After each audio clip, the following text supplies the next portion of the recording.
তোমার দ্বারাই এইসব আর একদমই চলবে না। সো হ্যালো এভরিওয়ান, আশা করছি তোমরা সবাই খুব ভালো আছো। তোমাদের ভালোবাসা আর আশীর্বাদে আমরাও কিন্তু এখন অনেক অনেক ভালো আছি। প্রতিদিনের মতো আরও একটা নতুন ব্লগ নিয়ে তোমাদের সামনে হাজির হয়ে গেলাম। এটা ছিল গতকালকের ভিডিও, আর এটা কিন্তু মানে নীলষষ্ঠীর পরের দিন, মানে চড়কের দিনের ভিডিও। তো চলো আজকের ব্লগটা কিন্তু আমি এখান থেকেই শুরু করলাম। দেখো সকাল সকাল তো ঘুম থেকে উঠে পড়েছি, আর উঠে দেখলে তো চুলটা বাঁধতে গেলাম, গাডারটাই গেল ছিঁড়ে। তো যাই হোক, তো তারপরে কিন্তু দেখো ঘর বারান্দাটা ভালো করে ঝাঁট দিয়ে নিলাম, আর তারপরেই কিন্তু আমি দেখো ওপর থেকে নিচ সমস্তটাই কিন্তু মুছতে শুরু করে দিলাম। কারণ মুছতে মুছতে আমার তো জানো 2 ঘন্টা সময় লেগে যায়, কিচ্ছু করার নেই। আর সত্যি কথা বলতে কাল থেকে উপোস করার পর থেকেই না আমার শরীরটা প্রচণ্ড খারাপ যাচ্ছে। কারণ এখন আর দেখছি উপোস করলে আমার সহ্যই হচ্ছে না। কাল সারা রাত ঘুমাতে পারিনি, কারণ পায়ের এত যন্ত্রণা হচ্ছিল। শরীরটা হয়তো দুর্বল হয়ে গিয়েছে, যে কারণে আর কি। আর তেমন প্রচণ্ড পরিমাণে গরম পড়েছে, আর এই মুছতে গিয়ে আমি তো পুরো ঘেমে দেখো স্নান হয়ে গিয়েছি। যাই হোক, তোমাদের সঙ্গে গল্প করতে করতে আমার কিন্তু ওপরটা তো মোছা হয়ে গেল, আর তারপরে কিন্তু দেখো নিচেটাও কিন্তু মোটামুটি মোছা কমপ্লিট হয়ে গেল। যাই হোক, তারপরে চলে গিয়েছিলাম স্নান করতে, আর তারপরে স্নান করে দেখো চলে এসেছি ঠাকুর ঘরে। আর ঠাকুর ঘরে এসেই কিন্তু আমি দেখো ঠাকুর ঘরটা আগে পরিষ্কার করে নিলাম। আর সত্যি কথা বলতে আজ খুব প্রচণ্ড তাড়া আছে, কারণ আজ একটু বাজারে যাব ভেবে আছি। কারণ সবজি টবজি কিছুই নেই, ভাবছি বাজারটা করে আনবো আজকে। তো দেখো ফাইনালি আমি তাড়াহুড়ো করে কিন্তু পুজোটাও কমপ্লিট করে ফেললাম। আর আজ কিন্তু আমার সত্যি বলতে প্রচণ্ড পরিমাণে খিদেও পেয়ে গিয়েছে। সত্যি কথা বলতে এখন আর না খেয়ে না থাকতে পারি না, কেন জানি না, প্রচণ্ড পরিমাণে কষ্ট হয়। যাই হোক, দেখো এদিকে আমার ছেলে দেখো কি কাণ্ড করেছে। এদিকে একদিকে ভাত বসিয়ে দিয়েছে, ওই যে বলেছি আমার খিদে পেয়েছে, ওই জন্য ডিম আলু ডাল দিয়ে ভাত বসিয়ে দিয়েছে, আর একদিকে কিন্তু চাও বসিয়ে দিয়েছিল। যাই হোক, আমার ছেলে কিন্তু লক্ষ্মী ছেলে। এদিকে দেখো ভাত তো ফুটে গিয়েছে, আর আমি কিন্তু এদিকে চাটা করে ফেললাম, কারণ ও তো বাচ্চা মানুষ, আর এতটা করেছে আমি তাই বললাম আমি করে নিচ্ছি সোনা চলো।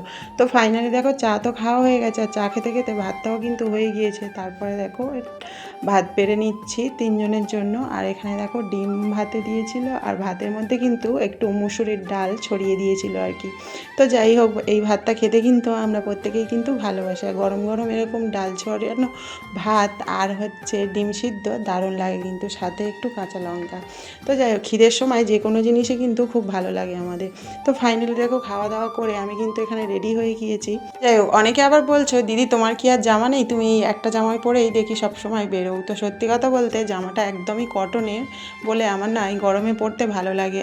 আর সব জামাগুলো না অনেকটা প্রায় ছোট ছোট হয়ে গিয়েছে, কারণ আমি মনে হয় একটু মোটা হয়ে গিয়েছি, যে কারণে সমস্ত জামাগুলো দেখছি গায়ে আর হচ্ছে না। তো ভাবছি জামাগুলো কবে খুলবো, আর তারপরেই আর কি পরতে পারবো। আর সত্যি কথা বলতে প্রচণ্ড গরমে না কটনের জামা পরতেই বেশি ভালো লাগে। যাই হোক, দেখো তারপরে ফাইনালি আমি আর ছেলে কিন্তু বাজারে চলে এসেছি। আর এসে দেখো আগে একটু চিকেন নিয়ে নিলাম, যেহেতু কাল পয়লা বৈশাখ আছে, তাই ভাবলাম বাজারটা একেবারেই করে নিয়ে যাই কালকের জন্য। অল্প করে একটু চিকেন নিয়ে নিলাম, আর তারপরে কিন্তু সবজি নেবো বলে দেখো সবজির দোকানের কাছে যাচ্ছিলাম। আর সত্যি বলতে আজকে বাজারে যেন প্রচণ্ডই ভিড়, মানে কোথাও যেন যাওয়া যাচ্ছে না। আর বাজারে না মাছ কিনবো বলে, কারণ যেহেতু কাল থেকে উপোস করেছিলাম, ভাবলাম একটু মাছের ঝোল ভাত করব, তাই জন্যই কিন্তু আমার মেনলি বাজারে আসা। কিন্তু বাজারে এসে দেখি কোথাও মাছ নেই, সব জায়গায় শুধু কাটাপোনা আর কাটাপোনা। সত্যি কথা বলতে বাজারের পরিস্থিতি কিন্তু খুবই খারাপ। ইচ্ছা ছিল একটু জ্যান্ত মাছ নেবো, ঝিঙে দিয়ে ঝোল করব। যাই হোক, এখানে তো মাছের তো কোনো বালাই নেই, শেষমেশ কিন্তু আমাকে সেই কাটাপোনাই কিন্তু নিতে হলো, কিচ্ছু করার নেই।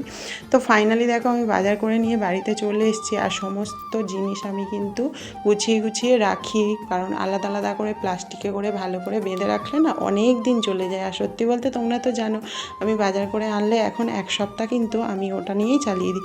আর এদিকে দেখো আমার পরিস্থিতি, আমার শরীর কতটা দুর্বল হয়ে দেখো পা এদিকে বেঁকে গিয়েছে, আমি একদমই মানে পা নাড়াচাড়া করতে পারছি না। সত্যি বলতে প্রচণ্ড যন্ত্রণা হচ্ছিল, বেশ আমি তো কেঁদেই ফেলেছিলাম। সত্যি কথা বলতে এতটাই কষ্ট হচ্ছিল। আর আমার ছেলে বলছিল তোমার দ্বারায় আর এইসব হবে না, উপোস টুপোস তুমি আর করো না। যাই হোক, ফাইনালি সবজিগুলো গুছিয়ে রেখে আমি দেখো চলে এসেছি ওপরে। আর এসেই কিন্তু আগে সবজি টবজিগুলো কেটে নিলাম, যদিও বেশি কিছু নয়, একটু আম কেটে নিয়েছি আর ঝিঙে আর আলু কেটে নিয়েছি, কারণ ভাবলাম পাতলা করে একটু মাছের ঝোল করব ঝিঙে আলু দিয়ে, আর হচ্ছে আমের চাটনি করব। এই গরমে কিন্তু টক টক খেতে খুব ভালো লাগে। আর আম যেহেতু এই সময় আমটা খাওয়াটা খুব উপকার কিন্তু শরীরের পক্ষে, আমার তো টক খেতে দারুণ লাগে। দেখো আম কাটার পরে আমি কিন্তু হাফ খেয়ে ফেলেছি, চাটনি আর কি করব। তো যাই হোক, ফাইনালি আমি কিন্তু এখানে ভেজে মাছের ঝোলটা বসিয়ে দিয়েছি। আর এটাই তোমাদেরকে দেখাচ্ছিলাম যে 2টো আম কেটেছি, তার মধ্যে কিন্তু একটার বেশি আম আমি কিন্তু একাই খেয়ে ফেলেছি। তো যাই হোক, টক খেতে কিন্তু আমার ভীষণ ভালো লাগে। আর সত্যি বলতে এতদিন অনেকটাই সহ্য করেছিলাম, কারণ আম দেখছি কিন্তু কিনতেও পাচ্ছি না আর খেতেও পাচ্ছি না, কারণ ওই যে নীলষষ্ঠী যায়নি। আর কাল যেহেতু নীলষষ্ঠী চলে গিয়েছে, এখন তো আম খাবো, আম বাটা খাবো। তো তোমরা কারা কারা আম বাটা খেতে ভালোবাসো সেটা কিন্তু অবশ্যই করে কমেন্ট বক্সে কমেন্ট করে যেও। দেখো, তোমাদের সঙ্গে গল্প করতে করতে এদিকে কিন্তু আমার রান্না পুরো কমপ্লিট হয়ে গেল। আর তারপরে কিন্তু আমি ভাতও বেড়ে নিয়েছি, আর বেলাও অনেকটা হয়েছে, তাই ভাবলাম ঝটপট করে খেয়ে নিই। তো দেখো, মাকে তো ভাত দিয়ে এসছি, আর তারপরে আমিও দেখো ভাত নিয়ে কিন্তু বসে পড়েছি। আর সত্যি কথা বলতে এতটাই গরম, তোমরা তো জানো ওপরের ফ্যানটা আমার খারাপ হয়ে গিয়েছে, যে কারণে কিন্তু প্রচণ্ড গরমে কষ্ট হচ্ছে। তাই ছেলেকে নিচে পাঠিয়ে দিয়েছিলাম, কিন্তু আমি আর আসিনি, ভাবলাম সমস্ত কিছু টেনে টেনে নিয়ে যেতে হবে। তাই দেখো, আমি এখানে বসেই খেতে পাচ্ছিলাম না, এতটাই গরম হচ্ছে। যাই হোক, আমার এই ভিডিওটা তোমাদের কেমন লাগলো অবশ্যই করে কিন্তু কমেন্ট করে জানিও। দেখা হচ্ছে তোমাদের সঙ্গে পরের ভিডিওতে।